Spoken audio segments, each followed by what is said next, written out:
So today it was day 2 in Italy, full day 1 in Milano, and I did go to the Comune today and I had a really successful time.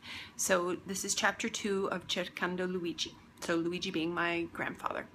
So I got to the town hall nice and early for it to open 8:30, and there were lots of people also there waiting. And after a couple of missteps, I got a number and went up to the right clerk, and it's kind of like the director or the division of motor vehicles registry, whatever. And so I was there and hit kind of gold. I was very excited.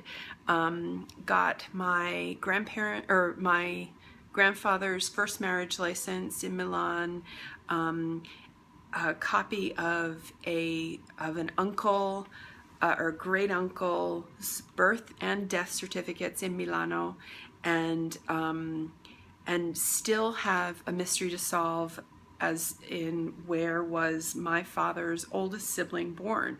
Cannot tell the city. So anyway, that's for another day, I guess, maybe Torino, although I know he wasn't born in Torino. So anyway, I learned a couple of things in genealogy world. First of all, in Italian genealogy, if you want to get a sort of an attestation of a fact, like yes, so-and-so was married on a certain date, then you just have to fill out a short form. But if you want a copia integrale, which is really juicy, which is the original form with all of the original writing from that very day, you need to fill out a longer form. And so here is the form that you would fill out if you're just, if you just want sort of the little information.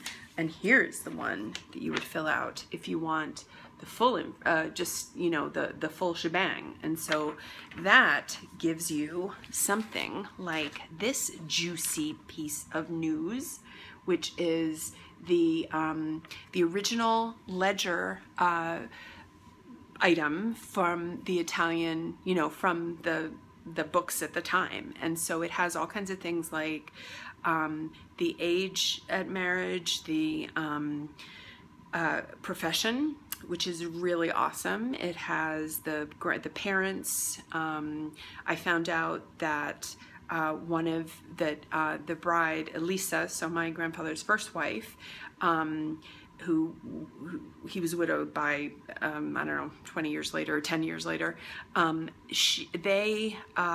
found out that her mother had died by the time they got married. And so I thought that was really interesting. And it confirmed for me, and I got another piece of information that confirmed it, that my grandmother, who went to England after this original wife died, and it was her sister, I had always thought, but actually I found out today that it was her.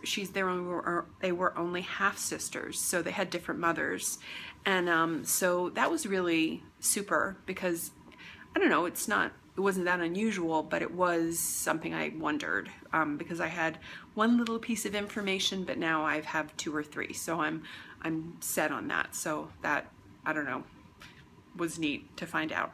I also got information about the youngest brother, full brother of my grandmother Ida Pellini, and his name was Aldebrando, and he was born and died in Milan. And it was kind of cool because it had their street address and the family street address where he was born and died, and that tells me that I could look at the what's it called, the churches in the area, and maybe he'd have a baptism notification, record in one of those churches. So I talked to a priest in a nearby church today, but it turned out it was a basilica and not a parish, and all this stuff goes on in the parishes, not the basilicas. Not being Catholic, no idea. But this priest was really helpful, and he gave me a phone number and everything for a priest, and I'm going to call him from call or email this person next, I don't know, this week or something. Maybe I'll do it tonight.